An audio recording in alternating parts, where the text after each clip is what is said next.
Fövqəladə yayın. Milli İnformasiya Şəbəkəsinin xəbərdarlığı. Uyarı kodu 11 kitab. Diqqətinizə çatdırılır. Bu xəbərdarlıq yalnız ictimai və ali təhsil müəssisələrinin kitabxanalarında olan şəxsləri əhatə edir. Bu, Azərbaycan Milli Arxiv Xidmətindən təcili bir bildirişdir. Son 48 saat ərzində 9 müxtəlif şəhərdə yerləşən kitabxanalarda oxucuların yersiz yoxa çıxması və kataloq sistemlərində izah olunmayan dəyişikliklər qeydə alınıb. Əgər siz bu mesajı kitabxana daxilində eşidirsinizsə, artıq çox gec ola bilər. Aşağıdakı əlamətlərə diqqət edin.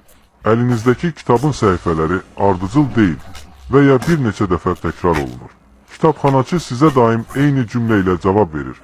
O məlumat artıq yaddaşdadır. Kimsə sərsiz otaqda fısıltı ilə sizin adınızı çağırır. Amma arxanıza baxanda heç kim olmur. Bu normal deyil. Bu yer artıq sadəcə kitabların toplusu deyil. Bu, oxumağı dərk edən bir varlığın yuvasıdır. Biz ona arxivçi deyirik. İlk dəfə 1991-ci ildə Bakı Dövlət Universitetinin köhnə kitabxanasında müşahidə edilib. Gözə görünməyən bir məxluq, amma iz buraxır. Köhnə kitab qoxusu olmayan yeni nəşrlər, qapaqsız ensiklopediyalar və diş izləri səhifələrdə.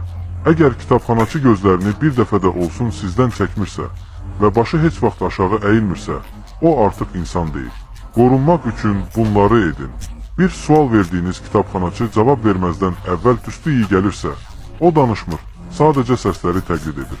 2 kataloqda E0 ilə başlayan bir kod görsəniz, ona toxunmayın. Bu bölmə rəsmi olaraq mövcud deyil. 3. Əgər kitablar rəfdə sizi izləyirmiş kimi görünürsə, yerdəki kölgələr dəyişməyə başlayacaq. Onların içində əsl oxucuların səsi ilişib qalıb. Bir sirri bölüşürük. Bu varlıq məlumatla qidalanır. Əgər onu dayandırmaq istəyirsinizsə, bir şeyi unudun. Adınızı, doğum gününüzü ya da bu mesajı haradan eşitdiyinizi. Bir yaddaşı sil ki, səni tapa bilməsin. Yayım 30 saniyəyə öz-özünü siləcək.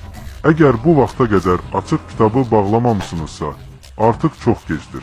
Sizi saxlayacaq, oxuyacaq, unutturacaq. Arxiv tamamlandı. Yayım bitdi.